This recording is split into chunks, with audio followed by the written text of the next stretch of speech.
That night, as the family gathered around the dinner table, Ethan stood up, raised his glass of wine, and calmly announced that he was divorcing me to be with my own sister. The room went completely silent. My mother dropped her spoon, my father stared in disbelief, and me? I simply smiled and said softly, "Everyone, please check your email right now." And in that moment, every secret in that house began to collapse. The sound of laughter and clinking silverware echoed softly through the candlelit room. The scent of roasted meat, warm bread, and red wine mingled in the air. It was my father's 65th birthday, an evening that seemed warm, ordinary, and familiar, just like dozens of other family dinners before it. Ethan, my husband, was telling a funny story from the hospital, making everyone at the table laugh until they could barely breathe. He always knew how to make people like him gentle, charming, composed. I looked at him, that same familiar face, those expressive eyes, that comforting smile.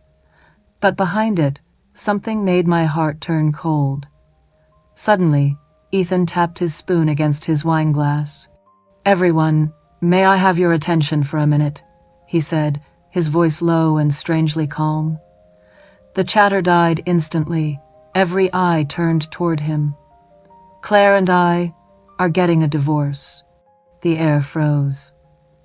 I heard the sound of my mother's spoon clattering against her plate, the sharp inhale of my sister, Lily, sitting right beside him. My father frowned, and the rest of the family glanced at each other in confusion. Then Ethan took a deep breath. "Lily and we've fallen in love. I didn't move. I didn't scream. I didn't cry. I simply lifted my glass of water, looked around the table, and smiled faintly. "Everyone, please check your email, right now." Another wave of silence swept through the room. The soft glow from the phones began to light up one by one, and I knew, in that instant, they would never look at me the same way again. They say that when you're happy, time slips by so quickly you don't even notice it leaving. And I was happy, or at least, I believed I was. 8 years ago, on a dazzling evening at a hospital charity gala, I met Ethan.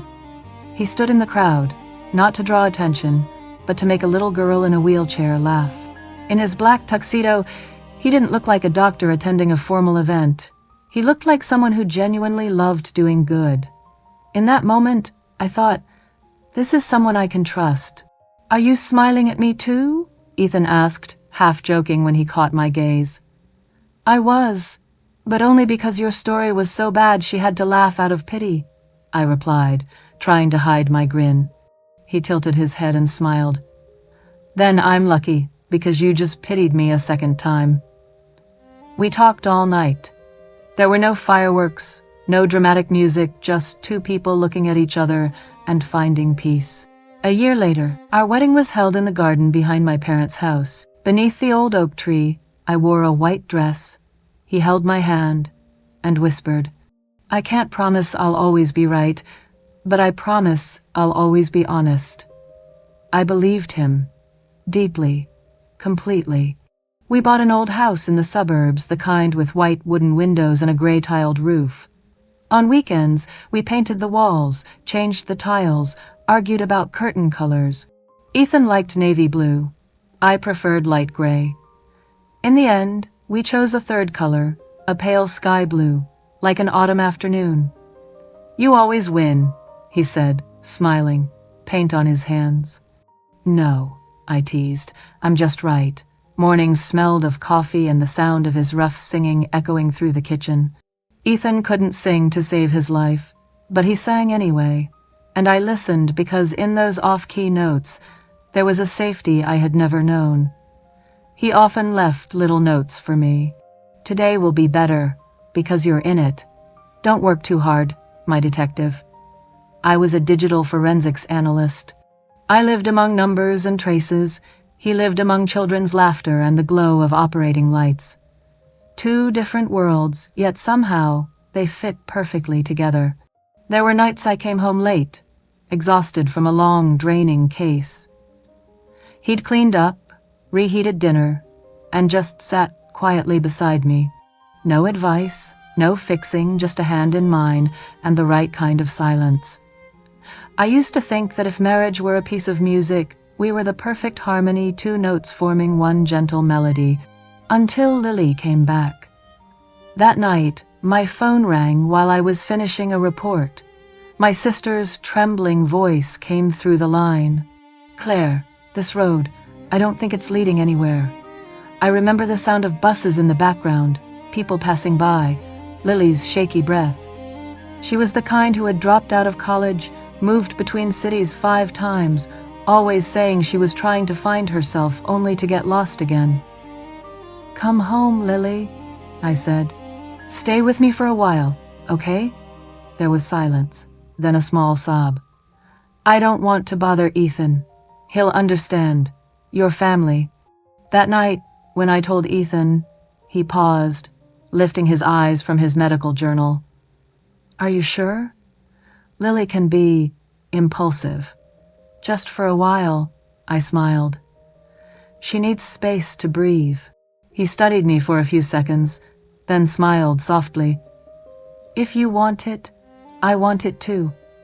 I thought that was compassion, understanding, but in truth, that was the very first crack, thin, invisible, like a hairline fracture on the mirror of our happiness. I didn't know then that the man who once promised to always be honest would be the first to turn our marriage into a perfect illusion. And Lily, the fragile little sister I wanted to protect, was about to walk into our home, not as a guest, but as a storm, carrying the scent of something about to break. The day Lily rolled her silver suitcase into our house. It was lightly raining. The sound of the wheels against the wooden floor was soft, like a careful breath. She said she'd stay just a few months, her voice a mix of embarrassment and relief, like someone finally allowed to rest after a long streak of failures. "Claire, I just need a place to sleep. A small corner, really." I smiled, lifting her suitcase upstairs. "Every corner here is yours. Don't be shy." Ethan stood nearby, coffee cup in hand, glancing briefly at me before nodding. "Yeah, stay here until you get back on your feet.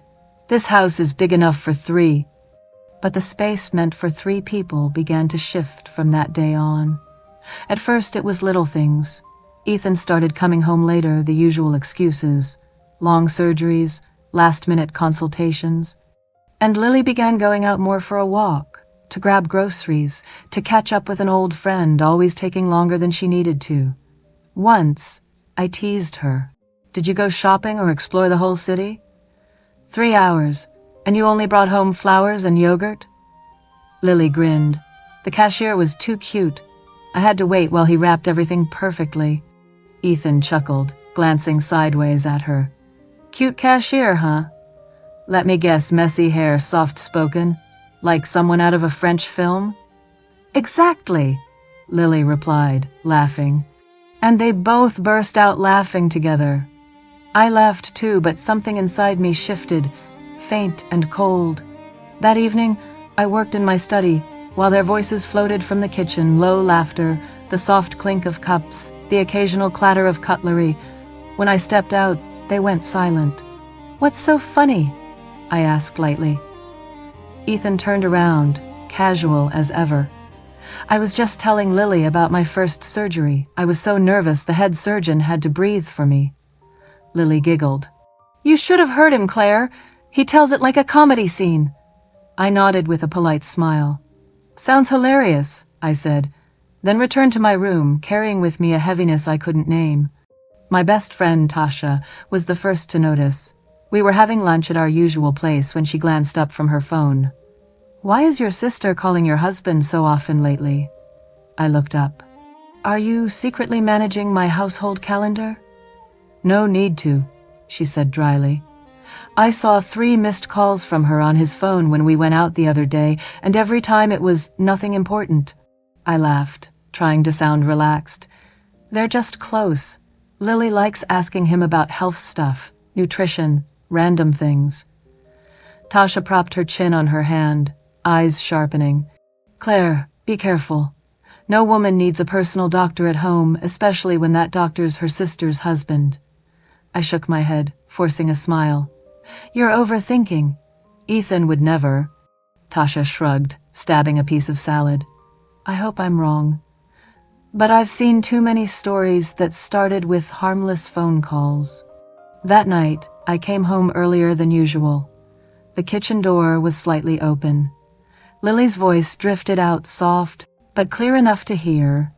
I just want you to tell me the truth. If she weren't my sister, would you love me? I froze, and then Ethan's voice low, careful. Lily, don't say that. Are you drunk? Her quiet laugh followed. Maybe I am, drunk on wine, or maybe on the way you look at me. I pushed the door open gently.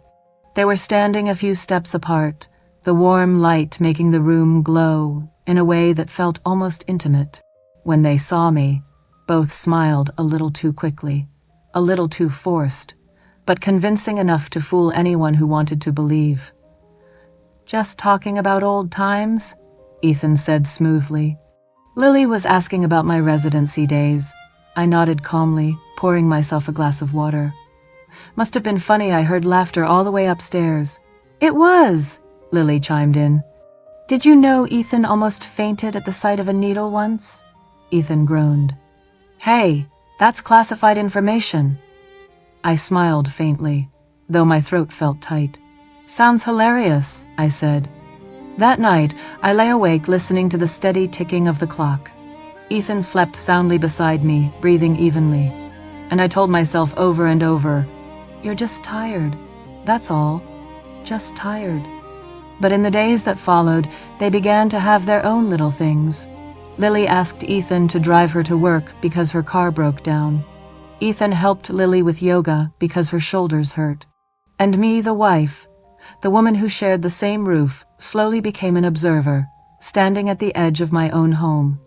One afternoon, I saw them in the backyard. Ethan was tying Lily's hair.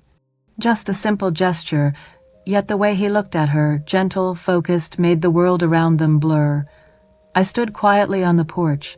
Lily turned, saw me, blinked, then smiled and waved. Claire, come look at the roses. Ethan says they're the best they've bloomed in years. I smiled back, stepping down. They are beautiful. Even the flowers know how to pick the right place to bloom. Ethan turned to me, a flicker of unease in his eyes. I was just helping Lily, her hair got tangled. I nodded.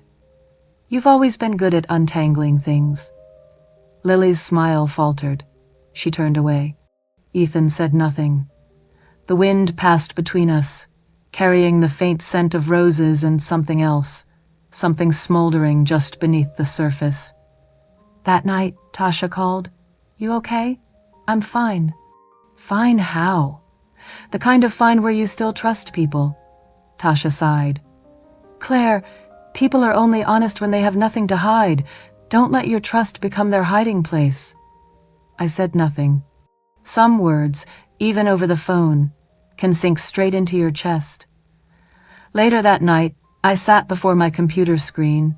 Streams of data rolled past my familiar world of numbers and codes. But in the reflection of the monitor, I saw what I'd been avoiding. I had all the tools to uncover anyone's truth. I just hadn't used them on my own. I looked over at Ethan, sleeping peacefully. And from the other room, through the thin wall, Lily's faint humming drifted through the quiet. A smile curved my lips, but it wasn't the smile of someone who trusts anymore. It was the smile of someone who has begun to doubt. That night, the rain poured down hard. It drummed against the glass windows like a steady warning I couldn't yet decipher. Ethan said he had to work an overnight shift at the hospital, an emergency surgery. I believed him, as I always did. I sat in my study, the desk lamp casting a small circle of light over unfinished reports. My phone had died, and I needed to send an urgent document. I looked around. My laptop was still at the office. In the corner stood Ethan's computer. I hesitated for just a second. Only 1 second. Then I lifted the lid. The screen flickered on. The browser was open, his email inbox, still logged in. And at the very top was a message, with a short subject line. Just 2 words. Last night. The sender. Lily. I hadn't meant to open it. I swear I hadn't. But the blue glow of those words seemed to pull my hand forward. When people sense darkness creeping toward them, they often seek proof, not of the truth, but of reassurance. That's what I thought I was looking for, but what I found was hell. Last night was amazing. I can still feel your hand on my shoulder. I don't know how I'm going to hide this look in my eyes when I see her. I read it, and it felt like every word carved into my skin. Below it was Ethan's reply, short, clipped, urgent. I can't hide it either. We have to be more careful. I don't want to hurt her. Not until everything is ready. I stopped there. I didn't cry. I didn't tremble. I just sat in silence, the kind of silence that thickens the air before a storm breaks. I scrolled down. Older emails, messages time-stamped from 2 years ago. Before Lily called me crying at the bus station, saying she'd failed and just wanted to come home. Before I opened my arms to welcome her back. It had all been an act, a perfect performance. I read everything. Each line cut deep, yet with every wound came clarity. Every inconsistency I had ignored suddenly stitched itself together. Every late night at work, every glance that lingered too long, every laugh from the kitchen that I had mistaken for joy. All of it rewritten under one brutal headline: betrayal. I closed the laptop and sat still in the dark. The rain kept falling. Inside me, something shattered, not loudly, not violently, but like glass beads quietly scattering across the floor. Then I heard the front door open. Ethan came in, his raincoat dripping. "You're still up?" he asked, sounding tired. "I needed to send an email." "I used your computer," I said, my voice soft, calm, almost too calm. He smiled, setting his bag down. "Working this late again? You never know when to stop." I looked at him, that familiar face, those gentle eyes, once the safest place I knew. Now, just a mask. "How was your shift?" I asked. "Rough. A little girl came in sick. I stayed until 9. I nodded slowly, my eyes never leaving his. "I believe you." He smiled, leaned down to kiss my forehead. "I know you always do." When he went to shower, I opened the drawer and took out my phone. My hands didn't shake. My heart didn't ache anymore. Only one thing stirred inside me, cold, sharp, and unmistakable: survival. I was someone trained to read digital footprints, to trace secrets buried under layers of encrypted code. I had uncovered truths others thought could never be found. And now, the most important case of my life was my marriage. I opened a new folder on his computer. Case 734, Internal Investigation. A blank file appeared. I began to type. Date, time, location, evidence. The first time I found their email. The first time Lily called Ethan the only one who understands me. The first time he wrote, "We need to be more careful." Each detail recorded. No emotion, no tears, only data. The sound of water in the bathroom stopped. Ethan came out, towel in hand, smiling. "Tomorrow, I was thinking we could have lunch together, get some fresh air." I smiled faintly. "Sure, I'm free tomorrow." Then I turned away, hiding the eyes of a woman who had just turned her pain into a weapon. From the moment Claire saw those words of betrayal on the screen, it was as if she'd stepped through a doorway into a place where her heart no longer existed to love, but to observe. She didn't cry. She didn't scream. She didn't smash anything or confront anyone. She simply switched modes, from betrayed wife to investigator. The next morning, Ethan still brewed his coffee, and Lily came down wearing a shirt. Claire recognized instantly her husband's. "I just borrowed it," Lily said lightly. "It's cold." Ethan chuckled. "Go ahead. What's mine is everyone's here." Claire took a sip of coffee, her gaze drifting calmly between them, as if she were studying a crime scene. "Are you on call again tonight?" "Yeah," Ethan said. "Bone marrow transplant. Might be a late one." "Then take care of yourself," she replied. "I left some black coffee with a little sugar in the flask." He smiled. "You're always so thoughtful." A month ago, that line would have warmed her. Now, it registered merely as another data point. That night, when the house fell quiet, Claire opened a drawer and took out her external hard drive, the same one she used for digital recovery projects. She began to collect everything: bank statements, GPS logs, dashcam footage, even online receipts. Every line, every timestamp, every IP address.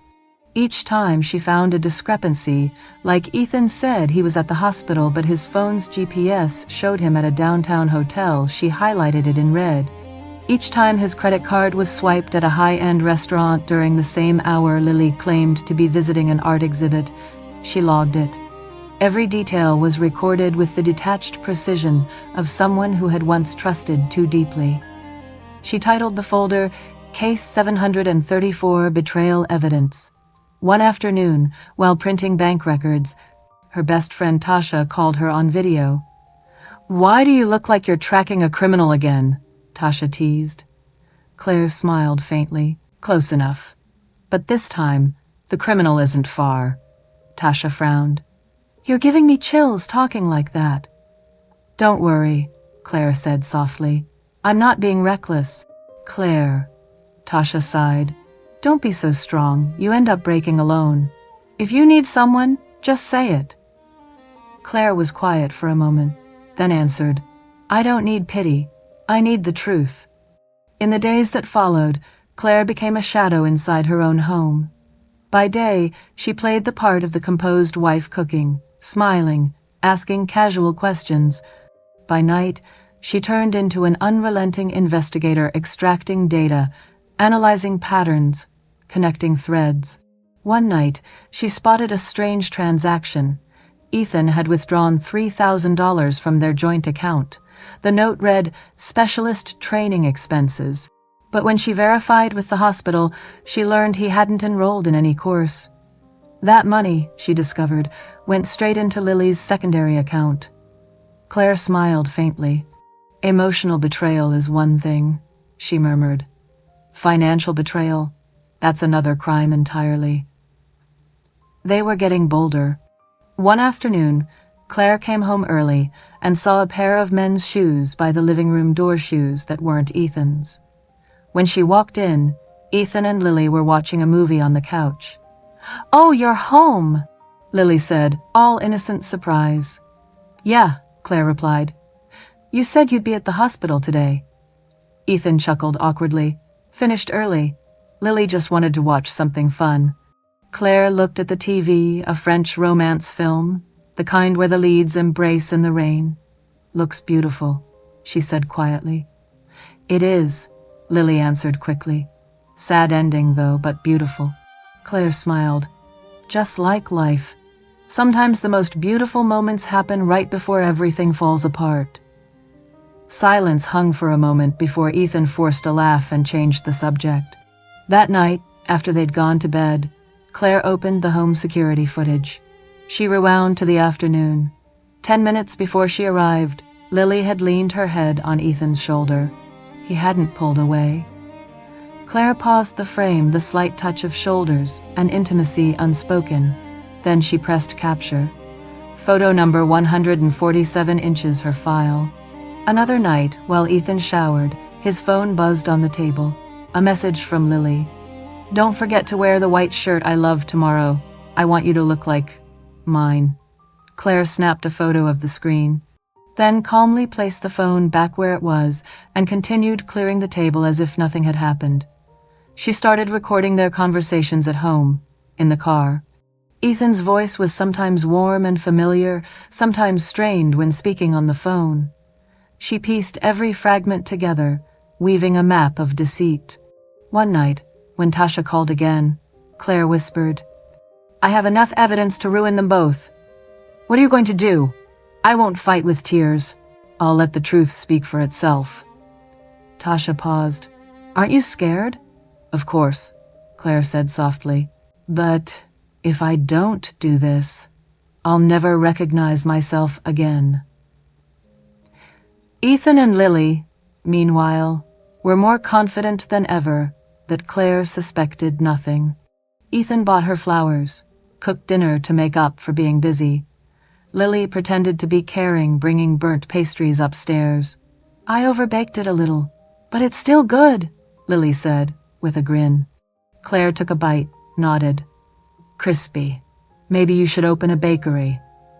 Maybe if I can find an investor, Lily replied, her eyes flicking toward Ethan. The words were light as air, but to Claire they echoed like Exhibit #204. She smiled, eyes calm as still water. Investment's a big deal, she said. But pick the wrong partner, and you'll lose both your money and your faith. That night, in her study, Claire opened her data log. Photos, recordings, bank statements, schedules. Everything neatly numbered and organized. Each detail a brick, and she was building a house of truth. One where they would have nowhere left to hide. Outside, laughter drifted from the living room, Ethan and Lily's voices mingling. Claire closed her eyes and exhaled slowly. A long, steady breath, the calm before the storm. The house remained as quiet as ever, except this time, the one who spoke the least was the one who knew the most. Claire had enough evidence, but she wasn't in a hurry. Smart people never strike while their enemies still believe they're safe. That evening, while Ethan sat in the living room reading the newspaper, Claire walked out, holding a cup of tea. Hey, she said softly, her tone light as air. You've seemed busy lately. Everything okay at the hospital? Ethan looked up, a bit surprised by the sudden concern. Nothing unusual. Why do you ask? I just noticed you've been coming home late a lot. Oh, and last week, our credit card had a charge from the Harbor Hotel. I don't remember us being there. A brief silence. Ethan lowered the paper, eyes narrowing slightly. What are you talking about, Claire? Are you checking my credit card now? Not exactly, she said calmly. The statement just came in. He laughed lightly, dismissively, as if it were all a small misunderstanding. Oh God, here we go again. Claire, I swear you really need to learn how to trust more. I work in a hospital. Sometimes we have meetings off-site. It's not a big deal. At a hotel? She asked, eyes steady on his. Ethan smiled, stepped closer, and placed his hand on her shoulder. You know, he said quietly, sometimes you make me more exhausted than my job does. You're smart, but you overthink everything. That's the problem. Just one line. That's the problem. Short, simple, yet sharp enough to make anyone feel guilty, even when they're right. She realized it instantly. He wasn't defending himself, he was flipping the narrative. Claire smiled faintly, gently lifting his hand off her shoulder. I was just asking, not accusing.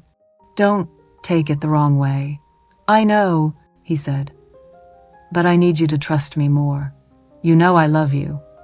Yes, she said softly. I know, but inside her, a thin layer of ice had already formed. The next evening, she tested him again. Ethan, Lily said, you're taking her to the grocery store tomorrow instead of me. You've got the time for that? Ethan laughed. She asked. And it's on my way. No big deal. On your way, huh? She said quietly. Like the time you just happened to drop by that beach resort? He raised an eyebrow. Who told you that? I don't need to be told, she said evenly. I saw it. This time, Ethan paused only for a few seconds, then let out a small, practiced laugh. The kind that was smooth, polite, and cold. Claire, I think you really need some rest. You've been so tense lately. You see things and start giving them meaning. Is that so? She asked, her voice calm. Yeah, he said. You're turning me into the villain in your imagination. Gaslighting. She recognized the game instantly. No denial. No confession. just a carefully planted seed making her question her own perception. She looked at him for a long moment. "Maybe you're right," she said finally, a faint smile tugging at her lips. "Maybe I just need a long sleep to stop dreaming about things that don't exist." Ethan brushed a strand of hair from her face, his voice soft again. "Exactly. Stop overthinking. I just want you to be happy." "Happy?" she repeated, raising an eyebrow. "Then keep doing the one thing that makes me happiest." "What's that?" "Being honest." He froze just for a second, but she noticed. That night, as Ethan slept beside her, Claire turned her head and watched him.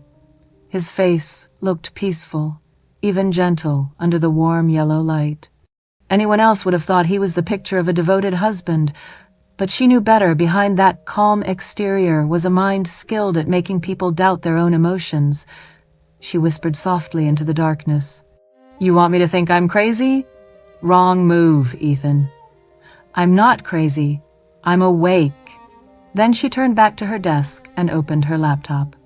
Streams of data lit up the screen, reflected in her steady eyes. If he was good at manipulating minds, then she, armed with truth, would master another skill entirely, controlling the narrative. The storm hadn't arrived yet, but the wind had begun to change direction. There are wars that are not fought with weapons but with smiles, and in Claire's house, the smile had become the most sophisticated weapon of all. That morning, Lily walked into the kitchen, holding a basket of fruit neatly wrapped in cellophane. "Hey sis," she said sweetly, her voice dripping with honey. "I bought your favorite Honeycrisp apples. They're only in season this time of year." Claire was pouring coffee when she looked up at her. "You remember I like those?" "Of course. Don't you recall? We used to steal apples from Grandpa's orchard all the time." Lily laughed, carefree and bright. "Right," Claire replied softly. "And who did the stealing first?" "Me, obviously." Lily giggled, oblivious to the sharp undertone in her sister's voice. From the outside, it looked perfectly ordinary, two sisters laughing together in the morning light. Anyone watching would think this was a picture of a happy family. Only Claire knew that every sweet word was stitched together with threads of deceit. That afternoon, Ethan called Claire's mother. "I think you should spend some time with Claire," he said gently. "She's been a little sensitive lately, but I think it's just because I've been planning a surprise for our anniversary. You know how she is, she reads too much into things." Her mother smiled, pleased. "You're such a thoughtful husband. I'll talk to her." That evening, her mother came over, carrying pastries and a bouquet of white roses. "Claire, sweetheart," she began, "I heard you've been anxious lately. Don't overthink things, dear. Ethan just wants to surprise you. I can see how much he loves you. And Lily's been so sweet helping you out with everything." Claire pressed her lips together. "Yes, I know. Everyone loves me, don't they, Mom?" Her mother laughed softly. "Well, you're the lucky one, a good husband, a kind sister. You seem so happy."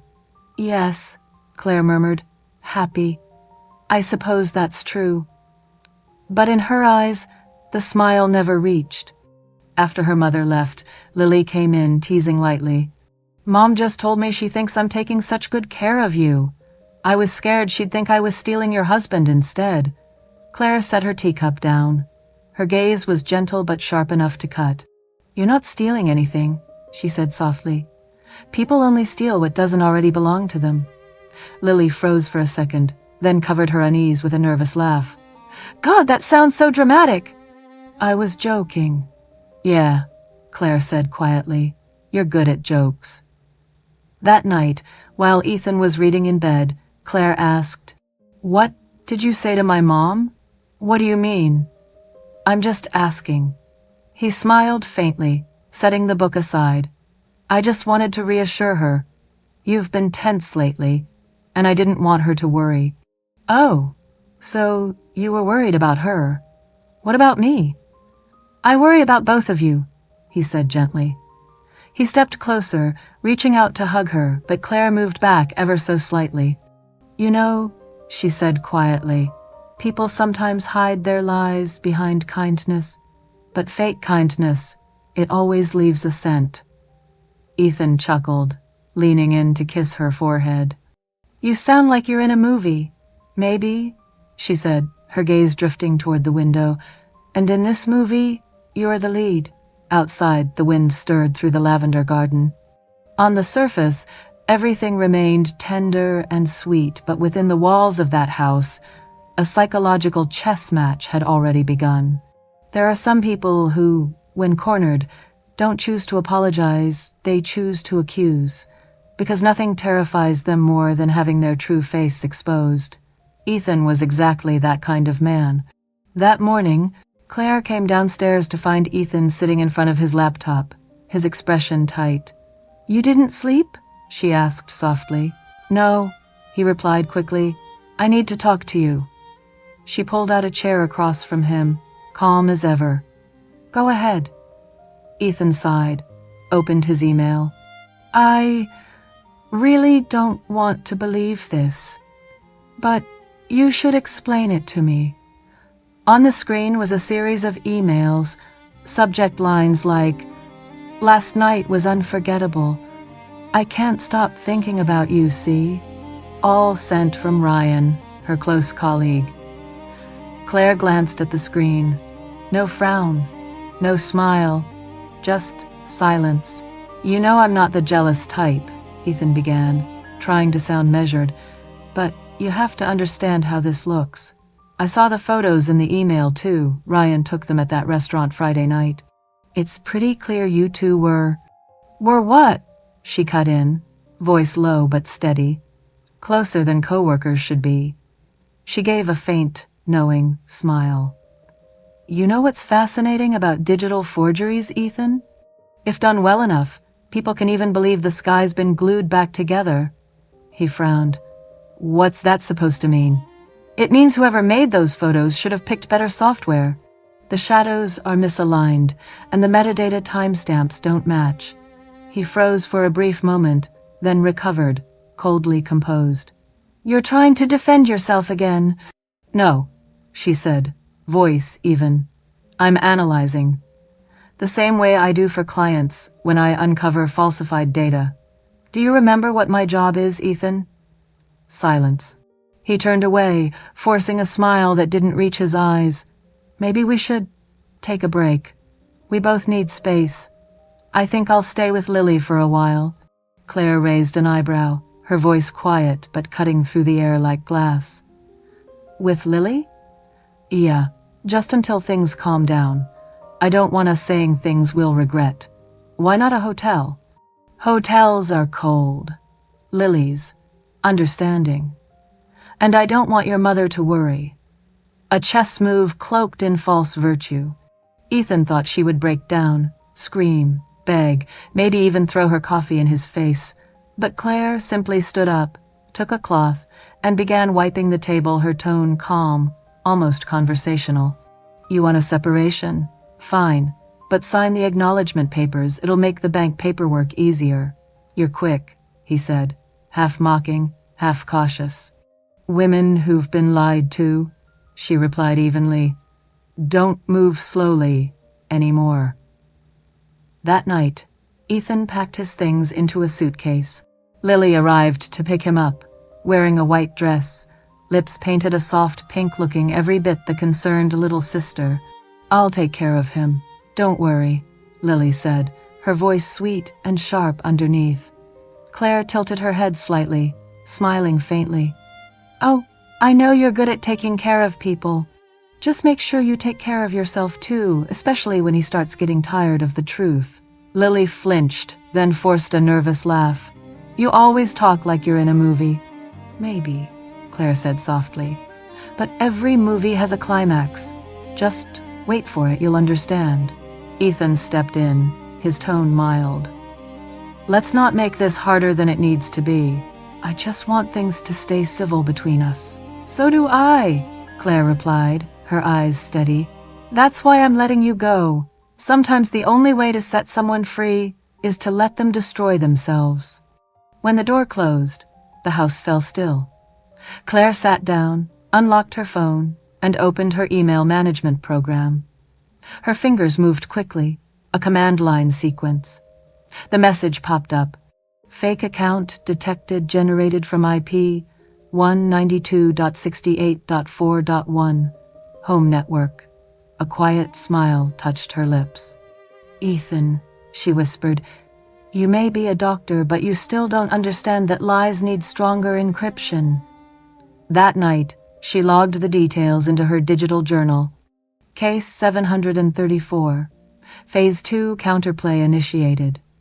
Beneath that, she typed a private note, one only she would ever read. "When a betrayer thinks he's attacking, let him never realize he's just acting out the victim's script." Claire switched off the light. Outside, the moon hung high, cold, bright, and pure, like the truth itself, waiting patiently to be revealed.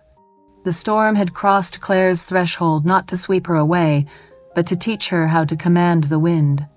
That morning, Claire drove to the corner cafe on 17th Street, the same one where she and Ethan had their first date. But today, the empty chair across from her wasn't for love, it was for an alliance. Frank Mallory, a tall, lean private investigator with eyes sharp as glass, stirred his coffee without looking at it. Naomi Leighton, a divorce attorney with a bob haircut and a voice as clear and cool as a gavel striking wood, sat beside him. Frank was the first to speak. "Heard your husband tried that fake email stunt. Seen this trick before, amateur move. Probably thought copying metadata was enough." Naomi smiled slightly. "Smart women don't fight with knives. They fight with evidence." Claire let out a faint laugh, quiet, but edged with steel. "Well, I've got both evidence and memory. All that's left is to organize them." She opened her case and spread the papers across the table, bank statements, GPS data, hotel invoices, and even a copy of the fake emails Ethan had sent. Frank scanned through them and gave a low whistle. "Enough to make a good lawyer lose sleep. But we need another angle motive. What's he protecting?" "Reputation," Claire said instantly, without hesitation. "And the image of a perfect husband. Ethan's biggest fear is losing the audience for his performance." Naomi nodded. "Then we make him pull the curtain down himself. But remember, the court doesn't deal in morality, only proof. I need you to show deliberate intent to deceive." "How?" Claire asked. Naomi sipped her coffee. "By proving he orchestrated the entire narrative to damage your credibility and cover his affair. If we show he built a false reality, he won't just lose legally, he'll lose the public's faith." Frank leaned back, half serious, half amused. "You know, social media's the harshest courtroom there is. Once the truth gets out, he won't have anywhere to hide. The question is, how far do you want to hit back?" Claire looked out the window, where sunlight spilled across the pavement, a glowing line between silence and retaliation. Her voice was calm, deliberate. "I don't want him to lose everything. I just want him to taste exactly what he served me, public humiliation. But this time, no one will be able to gaslight the truth." Frank grinned and pulled a small USB drive from his pocket. "Here, a copy of Ethan's clinic hard drive I pulled from the internal network. Some of the emails he sent to female partners are intriguing. The public might enjoy learning that their humanitarian doctor was using charity funds to buy gifts for his wife's little sister." Claire looked at the USB, her gaze steady. "I'm not doing this to expose him out of spite. I'm doing it so no one else like me has to live in the dark again." Naomi reached out, her tone softening. "That's exactly why you'll win. A woman seeking justice is far more dangerous than one seeking revenge." They moved on to strategy. Frank would trace the fake account, pulling IP data to confirm Ethan was behind it. Naomi would prepare the legal case, focusing on defamation through fabricated evidence. And Claire, she would take charge of the court of public opinion. "What's your plan?" Naomi asked. Claire smiled. "I have an old blog, Truth in Silence. Thousands once read my posts about gaslighting victims. I'll bring it back, but under a new name. The story will be about a woman betrayed, accused, and then reborn. No names, no direct blame. But anyone who's lied will recognize themselves. Frank chuckled. Brilliant. You don't have to lie, just tell the truth.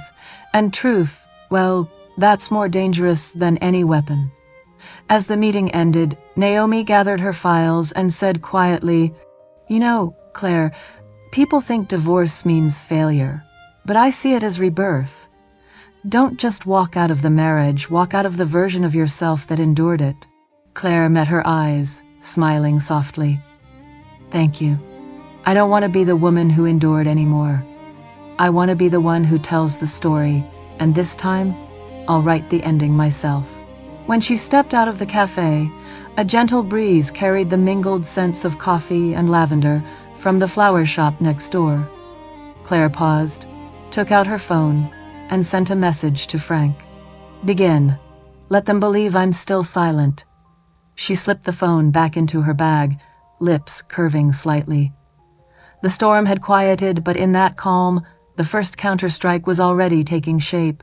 Truth sometimes doesn't arrive with a bang. It comes in cold numbers and the click of a mouse.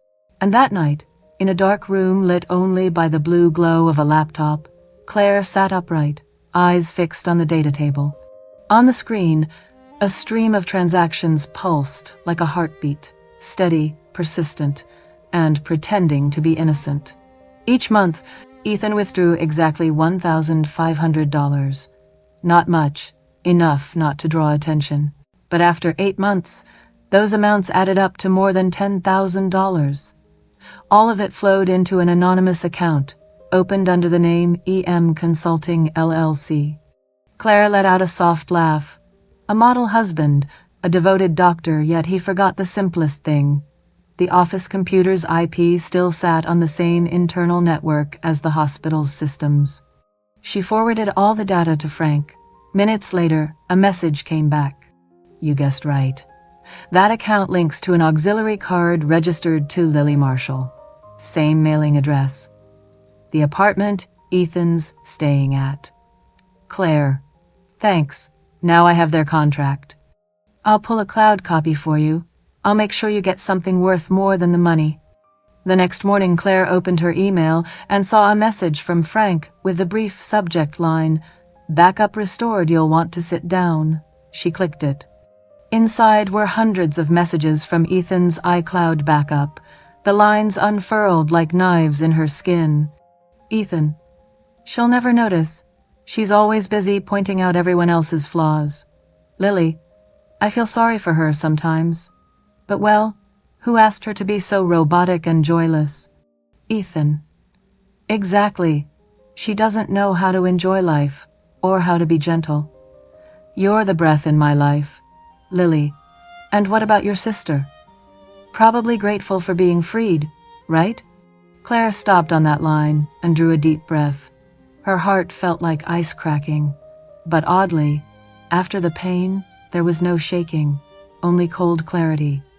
She grabbed her notebook and wrote item by item. Hidden account confirmed accomplice. Messages evidence of insult and mockery. Parallel withdrawals financial motive. She looked at the list, then quietly added a fourth line in bold. Family court publicly reveal the truth. That evening, Claire went to her parents' house. Her mother was watering the plants and brightened at the sight of her daughter. "You're just in time." "I just made chicken soup, Ethan's favorite," her mother said. Claire smiled lightly.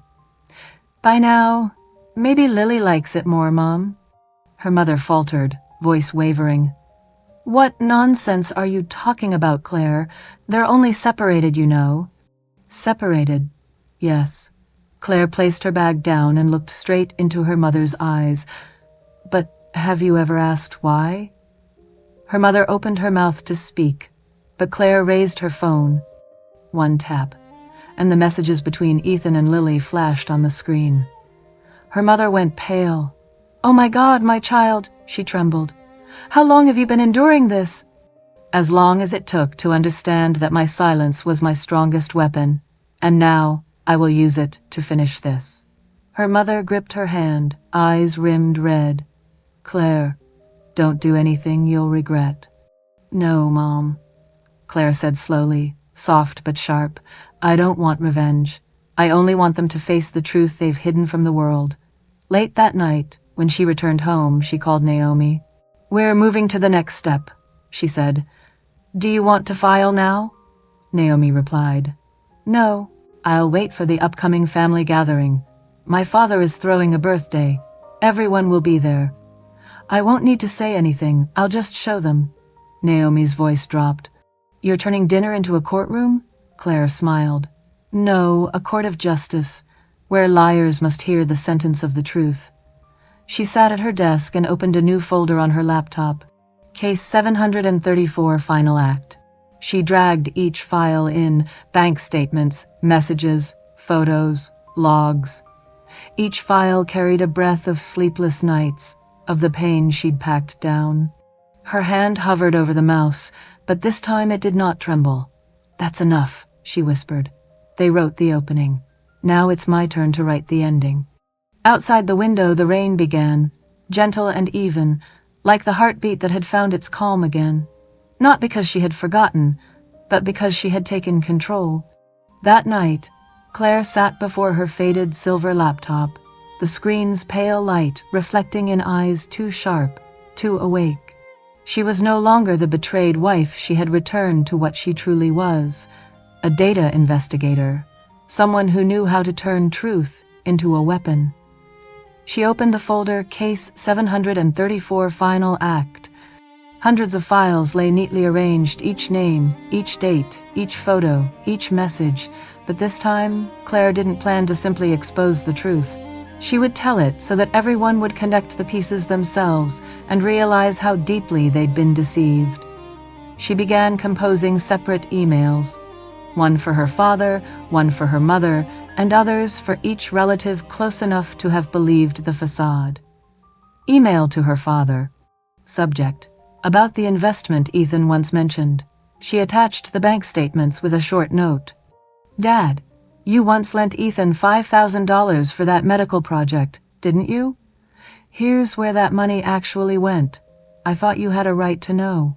Her father, a man of discipline, proud and pragmatic, valued honor above all. Claire knew that when he saw the trail of transfers leading from their joint account straight into one under the name Lily Marshall, he would understand this wasn't just betrayal. It was the theft of trust itself. Email to her mother. Subject: Mom, I'm sorry for what I'm about to make you see. Claire inserted screenshots of text messages, the ones where Lily used helping Mom clean the house as an excuse to cover her meetings with Ethan. "I know you've always believed Lily and I were still close as sisters. But sometimes, love blinds us to those who weaponize affection. Please don't blame yourself. They built their lies carefully, so you'd never doubt them." She paused for a moment. Tears fell onto the keyboard, but she didn't wipe them away. The pain didn't need hiding anymore. It belonged there, among the evidence that could no longer be denied. Email to her relatives. Subject: the truth about the marriage everyone once admired. If anyone tells you I've lost my mind, or that I've become bitter, please read carefully. I don't need sympathy, only that you understand what really happened. She attached a file named The Lie We All Believed. Inside was a full timeline: photos, messages, transactions, no emotion, no accusations, just the cold precision of a case report. When she clicked Save Draft, her phone buzzed a text from her father.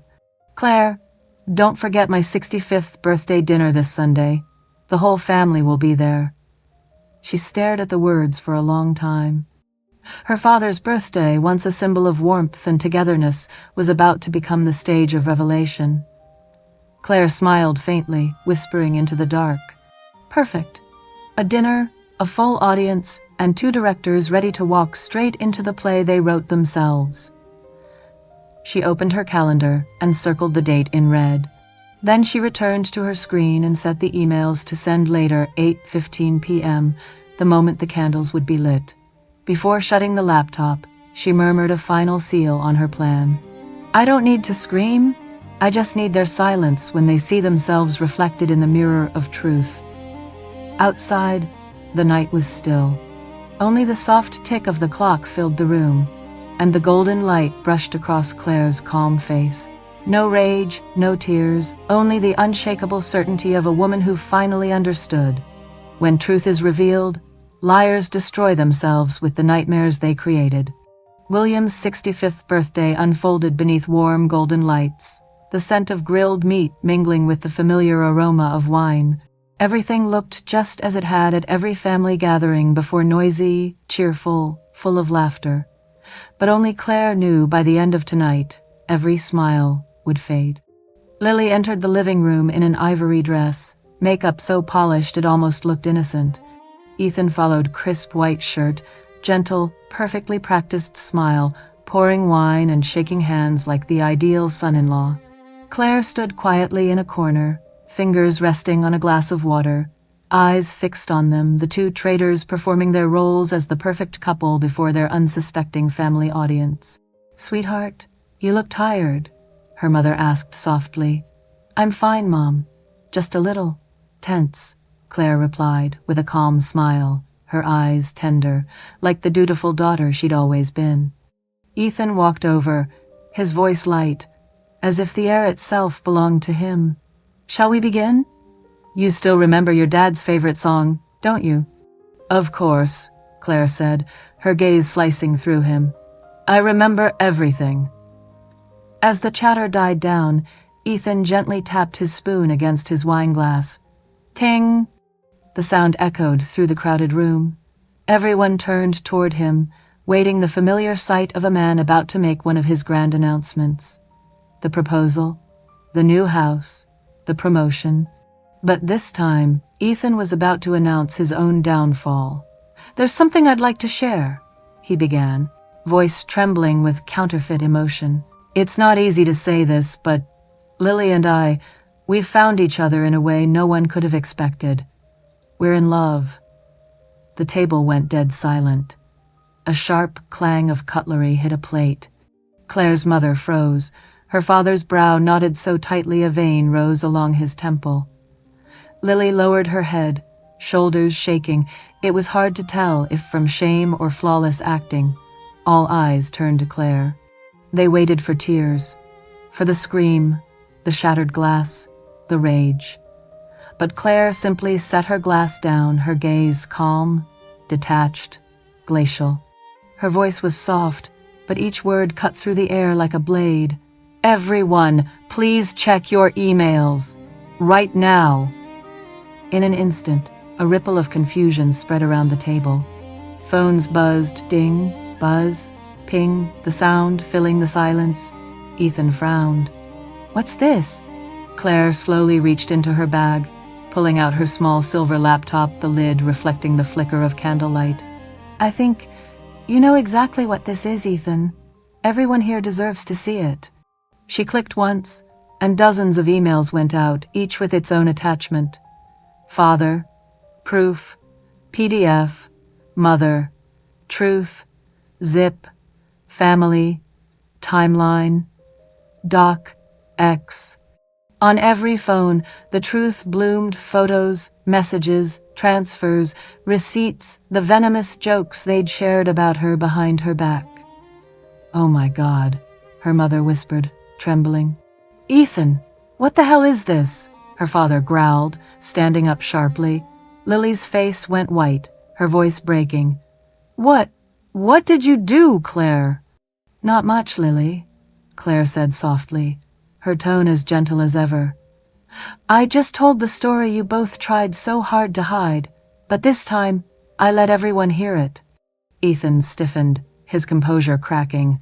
You violated my privacy. That's a crime." "No," Claire interrupted, her voice low, steady. "This is the truth. And truth doesn't need privacy, Ethan. It only needs to be seen." The room fell still. Only the steady vibration of phones filled the silence, like the dying heartbeat of something once alive. Then her father spoke from the head of the table, his voice hoarse. "Claire, come outside with me. Let me handle these two." She nodded, slipped on her coat, and turned toward the door. Before stepping out, she paused, looked back once more. You're right, Ethan, she said quietly. It's never easy to say the hard things. But you know what? Sometimes silence is the cruelest answer of all. The door closed behind her. Inside, the storm began to break. Outside, Claire stepped down the porch steps, the cold wind brushing through her hair, and for the first time in years, she felt it. Freedom. The warm dining room, moments ago filled with laughter, now felt as heavy as a courtroom. No one spoke for the first few seconds. Only the faint buzz of phones broke the silence, their glowing screens casting pale light across faces drained of color and disbelief. William, Claire's father, was the first to speak. His voice dropped low, weighted like stone. Ethan, are these things true? Ethan shot to his feet, forcing a smile, his throat tight. Sir, this is a violation of privacy. She hacked my accounts, she fabricated spliced things together. Enough. William's voice cut through the room like ice. Everyone fell silent. He set his phone down, eyes sharp and unwavering. My daughter is a digital forensics specialist. She doesn't invent evidence, she uncovers the truth. Ethan's mouth opened, but no words came. Elaine, Claire's mother, trembling, scrolled through her phone, hands shaking as she read each line. Lily, she whispered. You called your sister a self-righteous fool hiding behind her own mask? Lily burst into tears. I didn't mean it that way, Mom. I just betrayed your own sister? Elaine's voice broke. Anger and sorrow tangled in her tears. God, Lily, do you even remember who took you in when you lost your job? Ethan tried to seize control again. Okay, everyone calm down, he said, his voice sharp with panic. Every relationship has two sides. Claire and I drifted apart long ago, and we just found a way to feel again. Feelings? A cold voice came from the far end of the table, Aunt Mary. She lifted her phone, narrowing her eyes. This is what you call feelings? She's too busy to notice I could screw her sister right on the kitchen counter. Your words, Ethan. Want to deny your own handwriting too? Ethan froze. No excuse could erase those words. They hung in the air like a verdict. The atmosphere shattered. Chairs scraped harshly against the floor. Someone sobbed into their hands. Lily collapsed forward, crying like a child. I'm sorry, Claire. I didn't know it would turn out like this. I just wanted to be loved. Claire looked at her for a long time. There was no rage left in her eyes, only the hollow calm of someone who had survived the storm. Did you find love, Lily? She asked softly. Or are you living in the same illusion he built for you, the one I once lived in too? Ethan turned toward her, eyes burning with fear and fury. You destroyed everything, Claire! You turned everyone against me! Claire's smile was faint, almost tender. No, Ethan, you did that yourself. I just turned on the light so everyone could see. Her father rose, placing a firm hand on her shoulder. Claire, you don't need to stay here. You've endured enough. Let me handle what's left. She nodded gently, then turned to the others. I'm sorry for ruining your birthday dinner, Dad. No. William shook his head. You saved it from hypocrisy. As Claire walked toward the door, the sound of shouting broke out behind her. Lily's voice, cracked with sobs, cried out, Ethan, are you happy now? They all hate me because of you. Shut up, Ethan shouted. This is your fault, you stupid. Enough! Elaine's voice roared, raw with fury. Don't you dare speak to my daughter like that!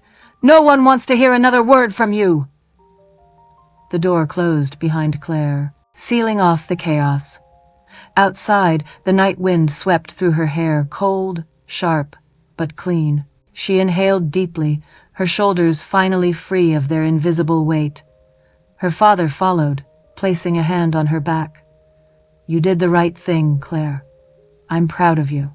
I just said what needed to be said, she replied, eyes lifting toward the starlit sky, not to get revenge, but to end it. From the house, the golden light glowed through the window. Inside, Lily's small frame slumped over the table, while Ethan stood motionless, alone beneath the burning stares of the family. A birthday dinner meant for celebration had become a tribunal of truth. Claire stepped down the stone path, the crunch of gravel soft beneath her shoes. For the first time in years, she felt no fear. She simply smiled, a smile both aching and serene.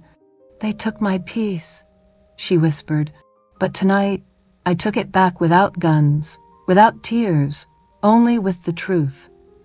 The night wind of Atlanta brushed through Claire's hair, carrying away the faint trace of perfume lingering on her collar.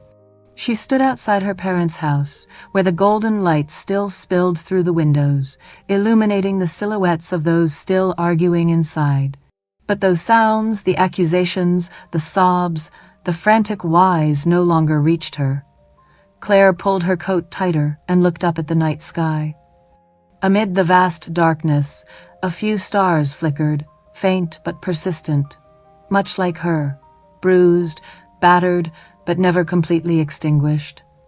The next morning, the soft hum of a coffee machine filled the law office, rhythmic and steady, like a heartbeat calming itself. Claire sat upright, pen in hand, signing the thick stack of papers before her. "Today," said attorney Naomi Lighton, her voice calm and warm, "is the first step toward your new life." Claire signed the final page, folded the documents neatly. "Thank you, Naomi. I thought I'd be trembling, but I just feel light." Naomi smiled knowingly. "You fought for too long. When we walk through hell, the sky afterward always feels quieter." Claire chuckled softly.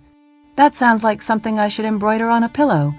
"You actually should," Naomi teased. "And the next time you come see me, it won't be for a divorce, it'll be to tell me about your first trip after freedom." Claire nodded. "Deal." That afternoon, she moved into her new apartment on the north side of the city, a small but sunlit space, its balcony facing the Atlanta skyline. Boxes stacked neatly in corners. A laptop on the wooden table, a small vase of lavender. When she opened the balcony door, the November wind rushed in, carrying the scent of rain-washed air. She closed her eyes and inhaled deeply. It felt like breathing for the first time after years of holding her breath in fear. On the table lay the old USB labeled Case 734. Claire picked it up, turning it between her fingers. She remembered every file, every sleepless night, every keystroke in the dark while her heart ached coldly. Everything inside that USB told the story of a woman who had loved, been betrayed, and finally risen. She plugged it in. The folders appeared. Emails, photos, evidence, timeline, audio, recordings, each word a fragment of the past. Her cursor hovered over delete. 1 second, 2. She drew a slow breath, then clicked. "Are you sure you want to permanently delete case 734? "Yes." The soft click sounded small, yet inside her, it was the crack of a chain breaking. That evening, Claire sat on the floor, her back against the wall, surrounded by half-open boxes. Beside her, a mug of peppermint tea steamed gently, its aroma wrapping the room like a quiet embrace. Her phone buzzed a message from Tasha, her best friend.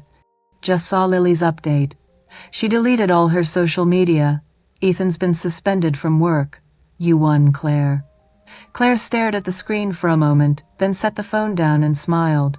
"Tasha, this isn't winning. It's just finally stopping losing." A week later, Claire returned to work for the first time since everything ended. Colleagues greeted her with a mix of empathy and admiration. She walked into her office, sunlight streaming across her composed face. A new computer sat on her desk, clean, blank, untouched by the ghosts of old files. Ryan, the co-worker Ethan, had once falsely framed as her affair, knocked gently on the door. "Welcome back, Claire," she smiled. "Thanks. I owe you an apology, for getting dragged into my mess." Ryan shrugged, grinning. "I'm used to being a side character in a soap opera, but this one was an award-winning drama." They both laughed. For the first time, Claire's laughter didn't fracture halfway through. That afternoon, her phone rang her father's voice, steady and warm. "Claire, are you doing all right?" "Better than you'd think, Dad. Your mother and I still haven't spoken to Lily. But when you're ready—" "Dad," she interrupted gently, "don't worry. Forgiving isn't forgetting. It's just choosing to stop letting pain take the wheel. I'm learning that." Silence. Then, softly, "I'm proud of you, sweetheart." As the sun dipped behind the buildings, the final light of day brushed across Claire's face. She poured more tea and sat on the balcony, watching the city ignite with evening lights. The hum of traffic, the whisper of wind, the rhythm of life all pulsing around her, carrying stories of people moving forward. Claire whispered to herself, almost smiling. "I used to think marriage was the destination. Turns out, it was just one stretch of the road. And freedom is home." Night fell. She opened her laptop and created a new folder. Chapter 1, Me. Inside, she began to type the first lines of the book she would one day finish, not a tragedy, but a testament to rebirth. "I once thought I'd lost everything. But when I lost all that was false, I found the one thing real myself." The rhythmic tapping of keys filled the quiet room. Outside, the wind carried the scent of lavender, the same flower Lily once gave her, now stripped of pain, a simple fragrance of closure. Morning. Claire woke to a clear sky. The first rays of sunlight filtered through the curtains, painting the walls gold. She tied her hair back, opened the window. A sparrow perched on the railing, chirping softly, a small greeting to a new beginning. She made her coffee, adding exactly 2 spoonfuls of sugar the way Ethan once said was too sweet. "So what?" she smiled. "At least now I drink it the way I like." A video call lit up her screen, Tasha's face beaming. "So, are we celebrating or what?" "Celebrating what?" "Freedom. Gorgeous. Freedom, womanhood, and justice. Obviously." Claire laughed. All right. But only if you bring cake and promise not to mention men. Deal!" Tasha raised her hand, like she was signing a peace treaty. That afternoon, the two sat in Claire's apartment, sipping wine and listening to soft jazz. Tasha tilted her head. "So, what now?" Claire looked out the window, the sky shifting from orange to violet. "Right," she said, voice steady. "And live. Not to get revenge, not to prove anything. Just to live truthfully." Tasha smiled. "That sounds like the end of a movie." "Maybe," Claire shrugged lightly. "But this time, I'm the director." That night, as the city shimmered under its lights, Claire stepped out onto her balcony again. She lifted her teacup, toasting quietly to herself. Case 734 is closed, and I have opened the first chapter of my life. The evening breeze caressed her face, city lights glimmering in her eyes like 1,000 small stars. No more tears, no more fear. Only peace, the richest thing a human can own. Final scene. The camera pulls back Claire, sitting in her small apartment, sunset light spilling across the walls, her laptop open on a blank page. She places her hands on the keyboard, smiles. "I'll be all right." Fade out. Text on screen. When a woman learns to rise, the whole world around her changes.